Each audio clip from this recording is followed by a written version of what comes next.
Hi, everyone. Welcome to Unveiling Islam. I'm David Wood here with Brother Rachid. Brother Rachid, the question for lots of people is always why we should believe in Muhammad. We look at people in the Bible. You've got Moses parting the Red Sea. You've got Jesus cleansing lepers and raising the dead and walking on water, and then raising himself from the dead. And so these are the miracles that we think of. And interestingly, the non-Muslims of Muhammad's time asked him over and over and over again why he wasn't performing miracles. What were his signs that were going to confirm him? I'm going to read a couple of quick passages here, and you could add any that you want. So Surah 6, verse 37. And they say, why has not a sign been sent down to him from his Lord? Say, surely Allah is able to send down a sign. Okay, but most of them do not know. So he's able. Okay, you are able, then do it. Allah's able. All right. Surah 10, verse 20. And they say, why is not a sign sent to him from his Lord? Say, the unseen is only for Allah. Therefore, wait.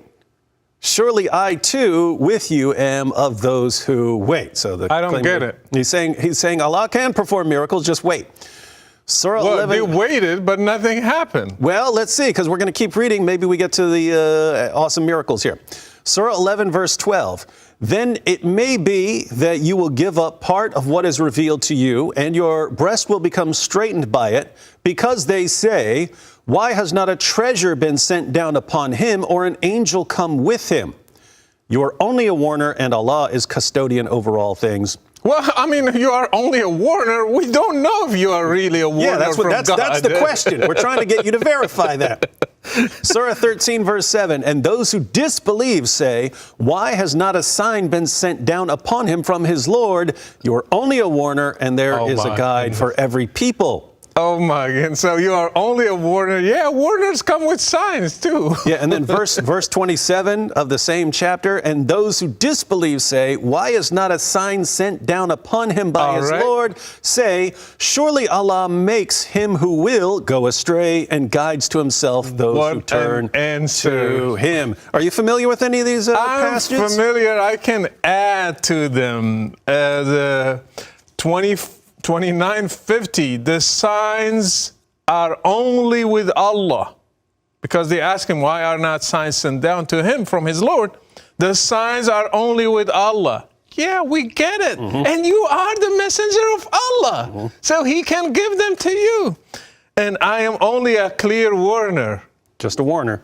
Well, I mean, if you are a warner from Allah, then he has to prove that you are a warner. Yeah, why should we listen to you? That's the question. It doesn't add up. I mean, it doesn't make sense. Who taught him logic?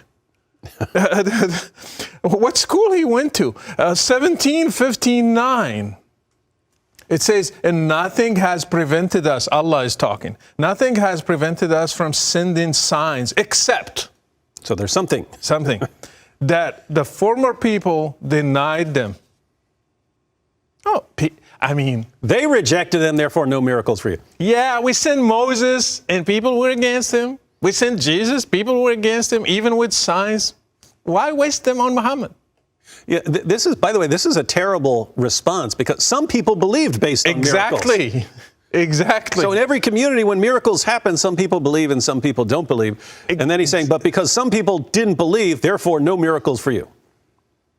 The problem here, when you read the Hadith, you find tons of miracles. Tons, by the way. He's shooting water out of his fingers. Oh, yeah, and multiplying the food. It reminds me, deja vu. And then he does, like, sometimes even for nothing, he does a miracle. He went outside because he wanted to do his nature call, and then he couldn't find a barrier between him and his companions, so he called 2 trees and he puts them together so they can hide him from other people, and he does his stuff, and then the people just, the trees just go apart. So lots of miracles in the sources that were written like 2 centuries after the time of Muhammad. Exactly. And you know why? Because Muslims were confronted by Christians in Iraq and Syria. They were like, hey, you want us to believe in your prophet? What are his signs, his miracles? And they went to the Quran. They were like, well, I mean, just give us some time. And here you go.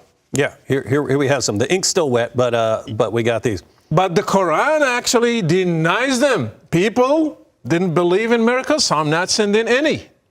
And the Quran says it clearly. The Hadiths are contradicting the Quran.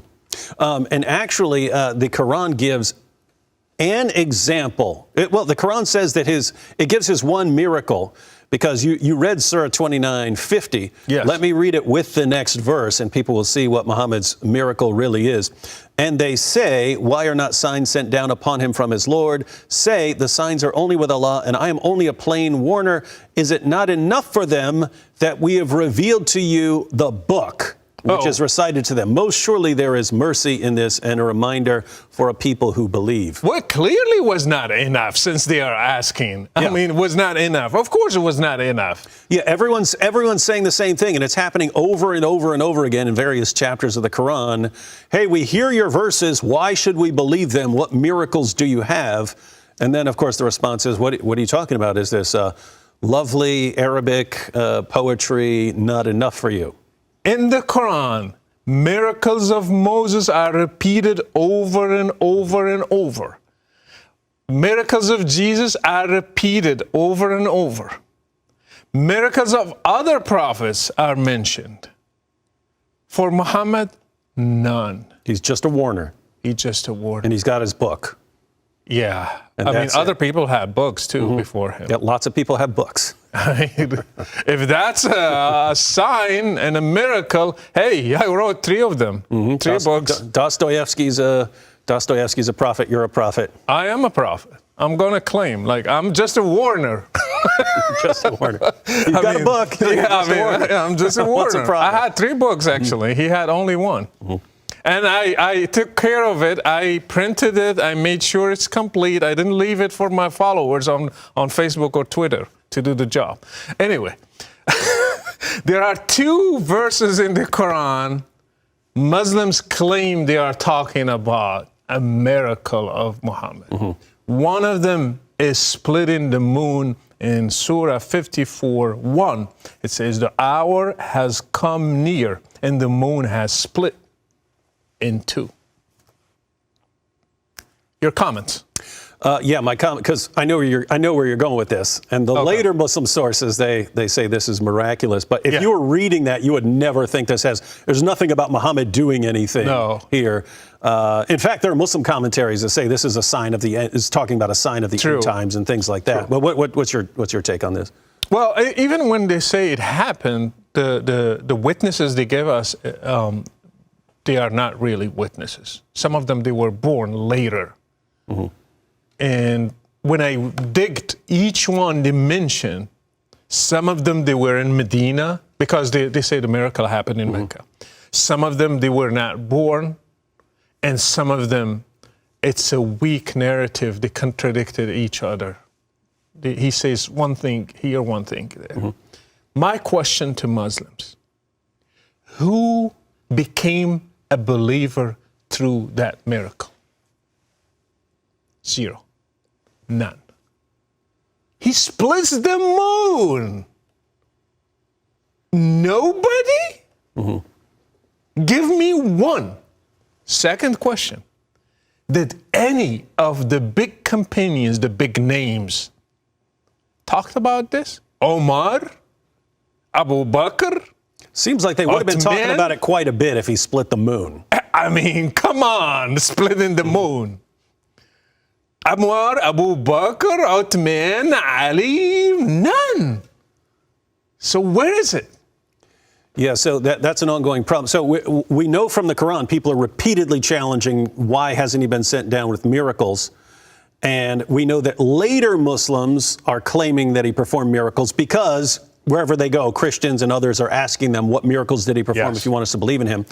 And then the question becomes, when they're coming up with all these claims, he was shooting water out of his fingers and so on, and then the question is, well, how come the Quran is denying the miracles? And then it's, right here, split the moon, when you would never conclude that this is if you just read the Quran, you would never conclude that it's talking about a miracle. The second one is 17:1. Exalted is he who took his servant, Muhammad, by night from Al-Masjid al-Haram to Al-Masjid al-Aqsa. He took him from Mecca right away to the Holy Temple. Mm-hmm.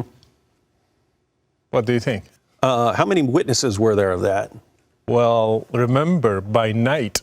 So no witnesses were there. And that's the reason why it happened at night.